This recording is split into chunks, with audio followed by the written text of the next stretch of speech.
Welcome back friends. तो आज हम प्रैक्टिस सेट 2 लाए हैं JKPSI के। जितने भी एस्पिरेंट हैं जल्दी से जुड़ जाएं। पॉलिटी पे ये सेट रहने वाला है। पहले प्रैक्टिस सेट में हमने ज्योग्राफी के क्वेश्चंस डिस्कस किए थे। तो आइए आज का स्टार्ट करते हैं। आज अगर आपने पहला नहीं देखा तो डिस्क्रिप्शन में लिंक है, जाकर देख सकते हैं। और जितने भी नए एस्पिरेंट जुड़े हैं वो चैनल को सब्सक्राइब कर सकते हैं ताकि इस तरह के प्रैक्टिस सेट्स आप अटैम्प्ट कर सकें। तो आइए स्टार्ट करते हैं। बहुत सारे एस्पिरेंट का कहना था कि लेवल को थोड़ा सा बढ़ाया जाए, तो आज के क्वेश्चंस जो हैं उसका लेवल थोड़ा सा हाई रहने वाला है। पहले 8 क्वेश्चन जो हैं वो मॉडरेट से हार्ड लेवल के रहने वाले हैं, बाकी के सिंपल होंगे। पहला क्वेश्चन है which of the following are is stated in the constitution of India. तो ये स्टेटमेंट्स आपके सामने हैं। पहली स्टेटमेंट कह रही है the president shell not be a member of either house. President दोनों हाउसेज में से किसी का भी मेंबर नहीं होगा। Parliament shell consist of the president and 2 houses. और पार्लियामेंट में प्रेसिडेंट और 2 हाउसेज हैं, यानी parliament consisting president and 2 houses. तो इसमें से कौन सी स्टेटमेंट सही है या दोनों सही है, जल्दी से आंसर करें। तो इसका राइट आंसर मैं आपको बता देता हूँ। राइट आंसर यहाँ पर है पहली स्टेटमेंट जो करेक्ट है, बिल्कुल मेंबर नहीं है। दूसरी भी करेक्ट है, तो इसका आंसर रहेगा बोथ आर करेक्ट, यानी यहाँ पर 1 और 2 करेक्ट रहेंगी। ये आपने याद रखना है। बेशक पार्लियामेंट का पार्ट है प्रेसिडेंट, लेकिन मेंबर नहीं है। लोकसभा और राज्यसभा में से किसी का भी मेंबर नहीं है प्रेसिडेंट। क्वेश्चन 2 है, यहाँ पर आपको लिस्ट 1 और लिस्ट 2 दी गई है। पहली लिस्ट में कुछ प्रोविजंस हैं जो कॉन्स्टिट्यूशन में हमारे मेंशन है, और दूसरा है आपकी लिस्ट में सोर्सेज कहाँ कहाँ से लिए गए हैं। तो प्रोविजन सबसे पहले बात करें एमरजेंसी प्रोविजंस कहाँ कौन सी स्टेट कंट्री से लिया गया है। तो एमरजेंसी जो है वो जर्मनी से लिया है। जल्दी से आप आंसर कर लें तो फिर मैं आपको आंसर बताता हूँ। फंडामेंटल राइट कहाँ से लिए गए हैं। फंडामेंटल राइट USA से लिए गए हैं। तो 1 ऑफ 4 होगा, 1 ऑफ 4 2 ऑप्शन में है, तो 2 यहाँ पर एलिमिनेट हो गए। दूसरे का ऑप्शन में दूसरे का है 3, ठीक है। दूसरे का फंडामेंटल राइट जो है USA 2 का 3 यहाँ पर इसमें है, तो आंसर यहीं से मिल गया आपको। अदरवाइज़ आपको बता दें directive principle of state policy Ireland से लिए गए हैं, और बाकी बचा आपका क्या पार्लियामेंट्री सिस्टम जो है UK से लिए गए। तो आई होप आपको ये क्वेश्चन समझ आ गया। इस तरह के क्वेश्चंस नॉलेजफुल होते हैं, तो यहाँ से आपको सीखने को भी कुछ मिलता है। Which of the following pair is incorrect. इनमें से कौन सा पेयर इनकरेक्ट है, गलत है। तो आपने रिट्स पढ़ी होंगी, जो आप 5 रिट्स होती हैं। यहाँ पर ऑप्शन में 4 अभी दी हुई हैं। Habeas corpus, unlawful detention. तो रिट का जो मीनिंग है एक्चुअली वो यहाँ पर ब्रीफ लफ्ज़ों में लिखा हुआ है। हैबस कॉर्पस का क्या मतलब होता है कि अनलॉफुल डिटेंशन, यही रिट होती है। मैंडेमस होती है non performance of public duty, incorrect बताना है आपने। क्यूरेंटो होती है unlawful occupation of public office, और सर्चिटोरी होती है correctional direction to higher courts, यानी लोअर कोर्ट हायर कोर्ट को डायरेक्शन देता है। ये ऑप्शन कह रहा है, तो ऐसा नहीं है। तो इसका आंसर रहेगा डी, ये इनकरेक्ट है, ठीक है। डी जो है वो इनकरेक्ट है। यहाँ पर लिखा है to higher court, to higher court नहीं होगा, to lower court. Higher court lower court को डायरेक्शंस देता है कि भाई सुधर जाओ।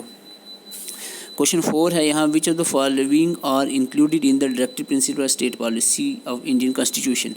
DPSP में कौन कौन सी चीज़ें आती हैं। यहाँ uniform civil code for citizens, क्या ये है DPSP में मेंशन।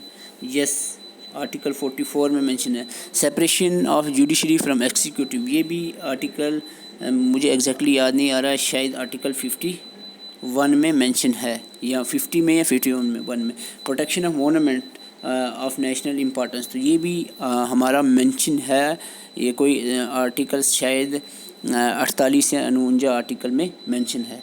तो आर्टिकल का मैं यहाँ नहीं पूछ रहा, यहाँ क्वेश्चन है आपका इनमें से कौन सी चीज़ इंक्लूडेड है DPSP में। तो आंसर इसका रहने वाला है तीनों इंक्लूड हैं, तो आंसर रहेगा 1, 2 और 3। ओके, तो आप पहले से आंसर कर लिया करो। अगर मैं फास्ट जा रहा हूँ तो वीडियो पास करके आंसर कर दिया करो। Which of the following pair is incorrect, इनमें से कौन सा पेयर इनकरेक्ट है। Prohibition of discrimination on ground of religion, race, caste, sex, place of birth, तो ये कौन से आर्टिकल में मेंशन है प्रोहिबिशन ऑफ डिस्क्रिमिनेशन। तो आर्टिकल 15 में ये मेंशन है या नहीं, जल्दी बताओ। ओके, अगर आप कह रही हो ठीक है, तो इनकरेक्ट ढूंढना हमने, कौन सी गलत है पेयर यहाँ पर। Prohibition of employment of children in the factories, article 24 में, जल्दी से बताएं। Protection against arrest and detention in certain cases, article 22। Evolution of untouchability article 18। तो कौन सा पेयर यहाँ पर गलत है? तो आपको बता दूँ तीनों के तीनों पेयर पहले वाले सही हैं, तो ये याद भी रखो। और ये जो एवोल्यूशन ऑफ अनटचेबिलिटी है आर्टिकल 18 नहीं, it is in article 17 mention, 17 ये स्टेट करता है। तो यहाँ पर क्वेश्चन 6 है, which of the following pair of constitutional authority and procedure of appointment is correctly matched.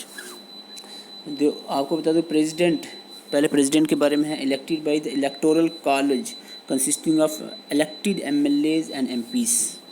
क्या ये स्टेटमेंट सही है? जल्दी से बताएं। यस, ये राइट है। वाइस प्रेसिडेंट के इलेक्शन कैसे होता है? Elected by the electoral college consisting of MLAs and MPs. क्या ये सही है? स्पीकर होर्सेज और people chooses after his first meeting. तो आपको मैं बता दूं यहाँ पर जो स्टेटमेंट है 2, ये स्टेटमेंट गलत है। यहाँ पर आंसर 1 और 3 होना चाहिए। ये है आपका आंसर सी, दैट इज़ 1 और 3 जो है ये करेक्ट है। Okay 7, which of the following regarding the Rajya Sabha is incorrect. Rajya Sabha के रिलेटेड कौन सा ऑप्शन यहाँ पर इनकरेक्ट है? Rajya Sabha it is not subjected to dissolution, यानी ये डिसॉल्व नहीं होता। राज्यसभा परमानेंट बॉडी हाउस है, तो ये स्टेटमेंट सही है। It has the term of 6 year, ये स्टेटमेंट भी सही है। Okay 1/3 of its member retire every 2 years, ये स्टेटमेंट भी सही है। और its member shall not be less than 25 year age 25 साल से कम नहीं होनी चाहिए, ये स्टेटमेंट गलत है। 25 नहीं 30 साल। राज्यसभा की जो मेंबर बनने के लिए 30 साल से कम एज नहीं होनी चाहिए, 30 साल याद रखना। 25 होता है लोकसभा के लिए, तो ये स्टेटमेंट गलत है। तो आंसर इसका क्या रहेगा? 4। ओके तो question 8, which of the following pair is incorrect. फिर से इस तरह के क्वेश्चन नॉलेजफुल होते हैं, इसलिए मैं लाता हूँ। फाइनेंस कमीशन 280 आर्टिकल में है कि नहीं? जल्दी से बताएं। यस राइट है। यूनियन पब्लिक सर्विस कमीशन जो है 243 आर्टिकल में है कि नहीं? आपको पता नहीं, चलो कोई नहीं, मुझे भी नहीं पता, जाने दो। इलेक्शन कमीशन 324 में। यस। कैग जो है कंट्रोल ऑडिटर जनरल जो है आर्टिकल 148 होना चाहिए, किधर गया? यस 148। तो इसका मतलब स्टेटमेंट बी जो है ये इनकरेक्ट है, तो ये आंसर रहेगा। ओके तो इस तरह के ये डायरेक्ट क्वेश्चन पूछा जाता है। फाइनेंस कमीशन कौन से आर्टिकल में? 280। इस तरह से क्या कौन से आर्टिकल में? 148। Election commission 324। तो ये डायरेक्ट भी पूछे जा सकते हैं। Which schedule of the constitution is related to the allocation of seats in Rajya Sabha to the state and union territories. तो राज्यसभा की सीट्स कौन से यहाँ पर शेड्यूल डील करता है राज्यसभा की seats of states and unities में? तो सिंपल है ये क्वेश्चन, शेड्यूल 4 जो है डील करता है, इसका आंसर रहेगा ए। ओके नेक्स्ट है CAG controller auditor general of India appointed for how many years. CAG की टर्म कितने साल की होती है? तो it is very basic, it's the term for this CAG is 6 years. Okay and next, which of the following amendment is also known as mini constitution of India. तो यहाँ पर 42 अमेंडमेंट को मिनी कॉन्स्टिट्यूशन ऑफ इंडिया कहा जाता है। देखो आपको कहा था पहले के 8 क्वेश्चंस डिफ़िकल्ट थे, बाकी सारे बेसिक क्वेश्चंस लाए हुए हैं। ज़्यादा पूरा 20 के 20 डिफ़िकल्ट क्वेश्चंस लाएं तो बोर हो जाते हैं। Which of the following right has been removed from the fundamental rights and converted to legal right. Article 300A में मेंशन है एक लीगल राइट जो पहले फंडामेंटल राइट हुआ करता था, कौन सा है? बहुत बेसिक है, it is right to property. और ये 44th अमेंडमेंट एक्ट जो 1978 में हुआ था उसके तहत ये रिमूव कर दिया गया था fundamental rights. How many members of the upper house यानी Rajya Sabha can be nominated by president in India. President Rajya Sabha में कितने मेंबर्स को नॉमिनेट कर सकता है? तो ये 12 मेंबर को नॉमिनेट कर सकता है। ये सिंपल है इसलिए फास्ट जा रहा हूँ। Which of the following not provided by the constitution India. को इनमें से कौन सी बॉडी है जो कॉन्स्टिट्यूशन ऑफ इंडिया में मेंशन नहीं है? तो it is planning commission. Very good question. यहाँ पर नेक्स्ट आता है आपका name of the constitutional amendment act that was passed to provide free and compulsory education to all childrens between 6 to 14 years. 6 से 14 साल के बच्चों को कंपलसरी फ्री एजुकेशन। बहुत सिंपल है। 21A article 21A। और कौन से अमेंडमेंट तहत ये हुआ था? 86 86th अमेंडमेंट एक्ट जो 2002 में हुआ था, इसके तहत ये ऐड किया गया था। Question 16, which constitution amendment act discontinue the Anglo Indian reserve seats in the parliament and state legislature. Anglo Indian जो लोकसभा में 2 मेंबर्स प्रेसिडेंट नॉमिनेट करता था एंग्लो इंडियन से, तो ये इसको ख़त्म कर दिया गया है। ये कौन से अमेंडमेंट एक्ट के तहत हुआ था? ये हुआ था 104 अमेंडमेंट एक्ट के तहत इसको ख़त्म कर दिया गया था। अब लोकसभा में 2 मेंबर जो एंग्लो इंडियन के थे वो रिजर्व नहीं है। Who was the first chief justice of India? पहला इंडिया का सबसे पहला चीफ जस्टिस कौन रहा है? तो इंडिया का सबसे पहला चीफ जस्टिस रहा है आपके, जल्दी से बताएं, H.J. कन्हैया, हीरा लाल जी कन्हैया जो है फर्स्ट चीफ जस्टिस रहे हैं इंडिया के। Who got the Bharat Ratna award before becoming the president of India? India के कौन से ऐसे प्रेसिडेंट हैं जो प्रेसिडेंट बनने से पहले जिनको भारत रत्न अवार्ड मिला है? तो ये हैं आपके डॉक्टर जाकिर हुसैन।